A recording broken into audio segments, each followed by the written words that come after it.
ខ្ញុំសង្ឃឹមថាបណ្ដាប្រទេសអន្តរជាតិទាំងអស់នឹងឃើញនគរចំហកម្ពុជាព្រឹកមិញនេះអាយដាមឧបនាយករដ្ឋមន្ត្រីប្រាក់សកលបានកោះទូត27នៅកម្ពុជាហើយយើងដឹកចែកព័ត៌មានទៅបណ្ដាទូតរបស់យើងនៅក្រៅប្រទេសដើម្បីអំពីចំហហេតុអីបានជាកម្ពុជាទៅ ICJ ព្រោះយើងគិតថាជំរើសទ្វេភាគីវាអត់មានទៅរួចទុករ៉ាំរ៉ៃឬអាចប៉ះគ្នាក្នុងពេលនេះឬពេលទៅមុខទៀតបើមិនរកដំណោះស្រាយនេះចេញនោះទេ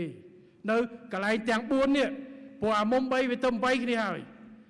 អាតាមន់តាកបីនេះគឺវាយគ្នា2011ហើយចិត្តផ្ទុះទៀតហើយព្រោះតបទាំងអស់វាយគ្នាគ្រោងដាក់គ្នាត្រៀមប្រយុទ្ធរៀងខ្លួនទៅហើយនេះជាហេតុផលនៃការសម្រេចចិត្តរបស់យើងទៅដោយសារកត្តាបែបនេះវាក្តៅដល់កម្រិតមួយដែលថាវាអត់ច្រកចេញហើយបណ្ដាប្រទេសនៅលើពិភពលោកដែលស្រឡាញ់សន្តិភាពកម្ពុជាប្រកាន់ជំហរឲ្យអង្គការឲ្យតុលាការយុត្តិធម៌អន្តរជាតិនេះដោះស្រាយគឺដោយសារអីដោយសារយើងចង់ដោះស្រាយដោយសន្តិភាពនិងប្រើច្បាប់អន្តរជាតិជាជាងប្រើកម្លាំងបាយមេភូមិពាក្យពីថៃថ្ងៃមុនចេញមកស្រែកអានឹងដីរបស់គេមិនចេញបើមិនចេញតទៅវាយគ្នាយកជំហរបែបនេះកម្ពុជាមិនមែនអ្នកគំរាមទេណាម្សិលមិញហ្នឹងគឺខាងគេថាកម្ពុជាគំរាមរដ្ឋាភិបាលកម្ពុជាគំរាមគ្រប់បែបយ៉ាងអត់សោះយើងវាពិបាកដែរពេលខ្លះគេគំរាមគេរឿងគេឌឺគ្រប់បែបយ៉ាងដែលយើងតគេថាយើងឌឺគេភ្លាមយើងគំរាមគេភ្លាមត្រូវរហូតបាទមិនយើងត្រឹមត្រូវណាអានេះត្រូវថ្មោគេវាយយើងរហូតតែកម្ពុជាពិតណាស់យើងប្រទេសអំណត់ប្រទេសស្រឡាញ់សន្តិភាពព្រោះយើងស្គាល់សង្គ្រាមច្រើនហើយ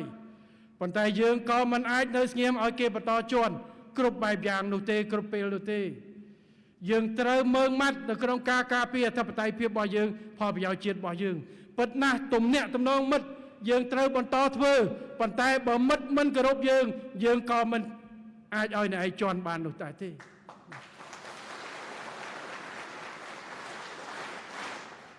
រឿងបែបនេះគឺជារឿងពិតហើយប្រជាជាតិខ្មែរមួយយើងមិនអាចឲ្យគេមើលងាយនោះទេ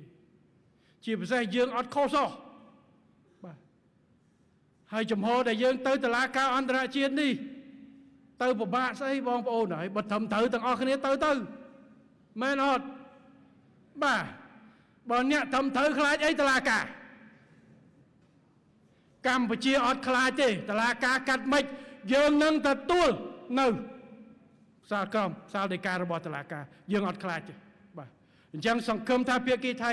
ក៏អាចដូចគ្នាជាមួយយើងថ្ងៃណាមួយជ្រើសរើសយកផ្លូវសុចរិតផ្លូវត្រង់រកអ្នកទី3ដែលអាចទុកចិត្តបានយន្តការតុលាការអន្តរជាតិដើម្បីដោះស្រាយបញ្ហានេះទៅកុំឲ្យកូនខ្មែរនិងកូនថៃនៅរ៉ាំរ៉ៃជាមួយគ្នារឿងប្រាសាទរឿងអីនេះទៀតដែលយើងដោះមិនចេញនៅតំបន់ធំតំបន់តូចតាកបីនៅមុំ3ទេបាទដើម្បីដោះបញ្ចប់វាម្ដងទៅកុំឲ្យវានៅសពិចសពិលហើយរោទៅវាយគ្នាតិចកើតលេចកើតតទៅទៀតបាទអត់មានលាក់លៀមទេអត់មានលាក់ទេអត់ខ្លាចទេ